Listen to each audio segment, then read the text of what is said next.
Today I'm going to be talking about, are vacation rental properties a good investment? Are vacation rentals a good investment? That question could be simply answered with a yes, but there's a lot to unpack there to fully comprehend what makes a vacation rental good, bad, or great investment. And by the end of this video, I will break it all down for you and answer that question.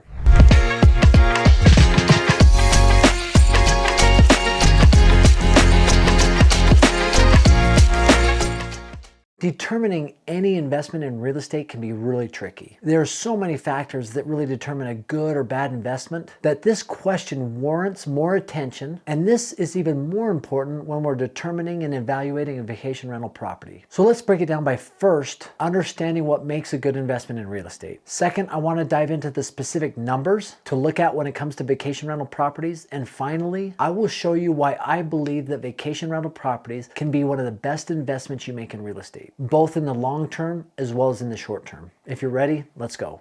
So what determines a good investment in any real estate transaction? There's a saying when you're looking for real estate and you're evaluating real estate, there are three things you look for that make all the difference in the world. And those three things are location, location, location. Now, it's kind of a funny thing to say, and it is a saying that's been out there for a long time, but there's a lot to that. There's a lot of merit to that. Understanding the location, the best places to buy is really crucial in getting started in any real estate transaction. And really, if you were to isolate it, that probably is the number one thing to determine when purchasing a piece of property is where is it located. Even within not just an area in the United States, but within an area, there are areas within areas that are even more valuable and appreciating more than other areas. I mean, think about it. A property on the beach is worth a whole lot more than just a home in a small town, because the demand to live there, the supply that's available there is so much lower than just general home in any city that you can think of. And as I mentioned, even think about the area that you live in right now. If you were to say, I live in this city, but you start thinking about that city and you say, okay, this area though is so much more desirable than this area. Homes in this area cost way more than homes in that area, right? So even in general areas, you can isolate it and break it down to certain areas, certain locations that are much more valuable than others. That was one thing that we understood when I bought my home, my second home, my vacation rental in Blue Ridge, Georgia. One thing that they told us when I was talking to realtors all over, they said, listen, no matter where you buy, a general rule of thumb is the vacation rental has to be within 15 minutes from downtown Blue Ridge, from the McDonald's on Main Street. But the unique thing is we're looking for a property that was unique and different, that maybe had some views or some water around it or lots of trees. And that was a hard thing to find, right? I mean, there's a lot of trees in North Georgia, but finding the one that was unique and was different, because the area was starting to become very saturated, but we were able to do it. After lots of research, we found a home that's about 14 miles from the McDonald's on Main Street in Blue Ridge, Georgia, downtown. And it's up a country road. You go up a little bit of a hill, it forks, and it's the second home on the left, and it has amazing views, right? It's unique. You can't duplicate the type of views that are there. So when the sun goes down and you've got the Blue Ridge hue on the mountains there and the orange sun, the glow, the colors, the contrast, it's absolutely amazing and something that could never be duplicated.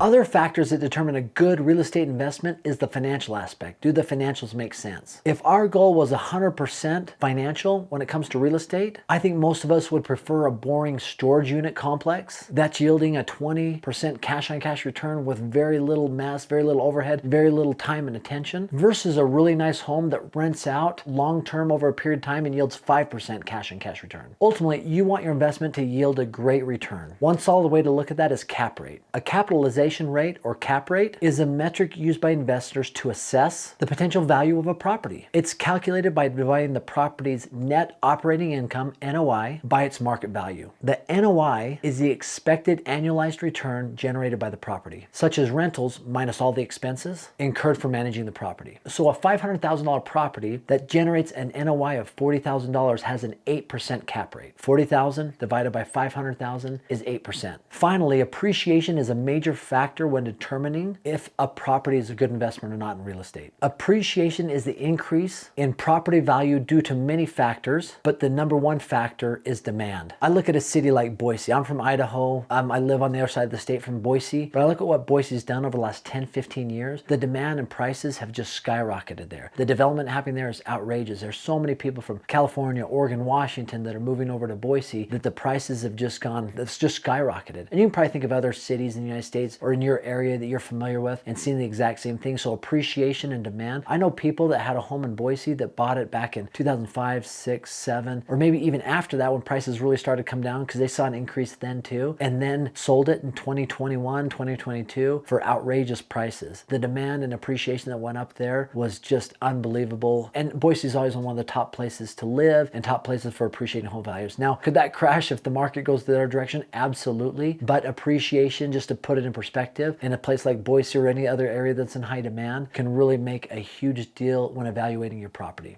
Now let's talk specifically for vacation rental properties. So when I look at a vacation rental property, and if I want to understand if they're a good investment, before I go into all the research that's required to evaluate a vacation rental property, which I talk about in other videos really in depth, but the first thing I want to do is a quick financial analysis to even see if I want to do any additional research on the property. And this is a quick general rule of thumb that I always look at when I evaluate vacation rental properties. Number one, I want to determine if the annual rents, what percentage they are of the total purchase price. So if annual rents are at least 10% of the purchase price, that is something that I will continue analyzing and looking to see if I want to buy it. Now, would I pull the trigger if annual rents are 10% of the purchase price? Probably not in this economy, but I would do further research to see if I could bump it by increasing occupancy rate, nightly rentals, or manage it better than it's been managed before. So that is one way to look at it if it's at least 10%. Now, if it's 15%, if annual rents are 15% of the purchase price, then that is a good deal and one that I'll probably pull the trigger on. But once again, I've got to do further analysis. I've got to look at rules and regulations. I've got to look at optimal size of the house, right? Beds and bathrooms. I've got to make sure that there's active listings there. There's a number of different things I have to look at before I pull the trigger on it. But if annual rents are 15% of the purchase price, I'm probably moving forward with that, or at least taking it to the next step to really analyze it further. Now, if annual rents are 20% of the purchase price, that's a really good deal. That's one that I've said before in the past, do not pass up. With interest rates being as high as they are now, I'll probably retract that a little bit and say it's one that you want to get under contract to do your final analysis on, but one that doesn't happen very often. If you have one and you don't do it, send it my way. I'll pay you a finder's fee because those are pretty good deals.